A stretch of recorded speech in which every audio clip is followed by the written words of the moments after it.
Hello and welcome back to It's All Fun and Games. The world can be a scary place, especially from the perspective of a child. Being tiny and helpless can make a terrifying situation that much worse. The game Little Nightmares takes this idea and puts you in the shoes of a small girl trying to escape a frightening situation. Let's check out how it plays and see if it's worth your time and money.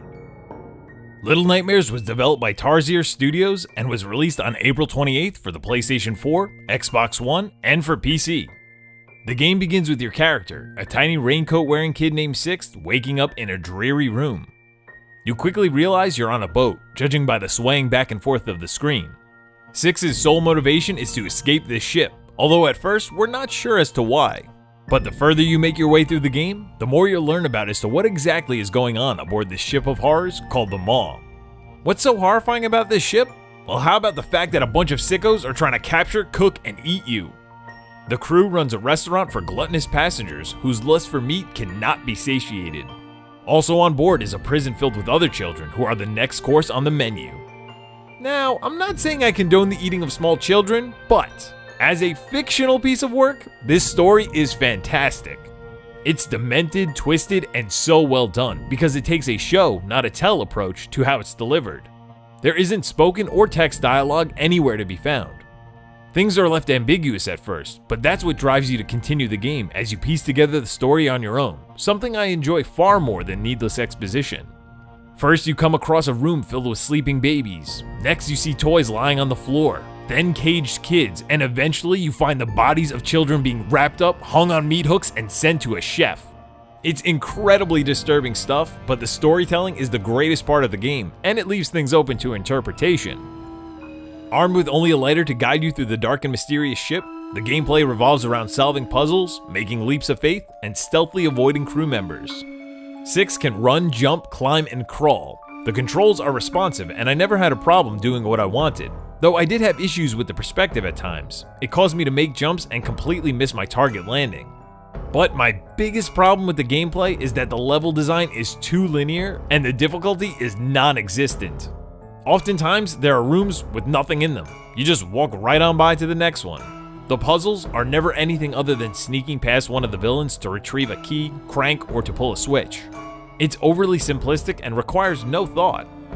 There isn't much platforming, and when there is, it's so effortless, it's laughable. Nothing poses any challenge, and the only times I died were from parts that were trial and error.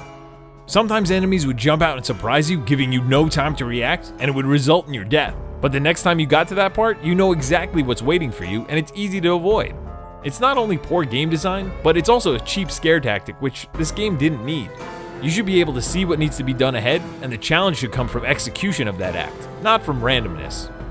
Even though I found a lot of flaw in the gameplay, there were these moments of brilliance that made you want more, like a section in the restaurant where you're running from a horde of hungry people trying to eat you. It reminded me of the Boulder Dash levels from Crash Bandicoot, only way more sadistic. But these moments were few and far between, and for a game that can be finished in under 3 hours without rushing, that's utterly disappointing.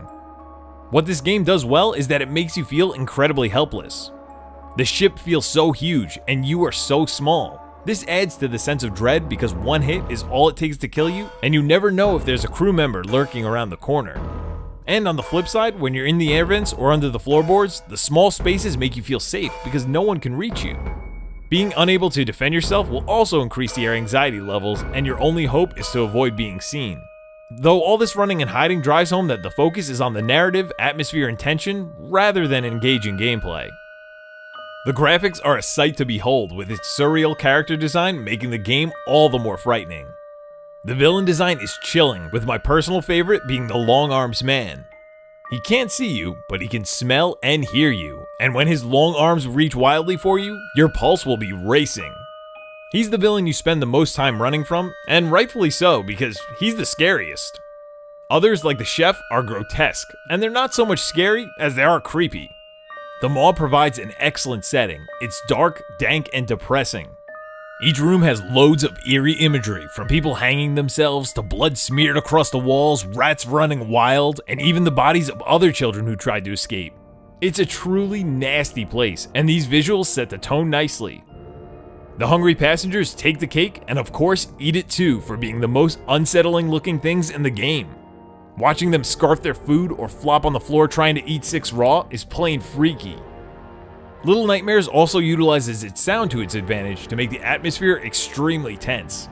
The creaking of the ship, the pitter-patter of your bare feet on the floor, the hacking of all that meat add to this ghoulish environment. You never feel 100% safe because even though you might be at that moment, you can still hear something looming in the next room.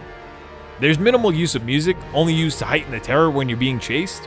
It's not memorable, but it's fitting, and that's all it needs to be. Little Nightmares doesn't quite deliver from its puzzles or its platforming, but it does have a great story, atmosphere, and look. Sadly, that's all style with little substance.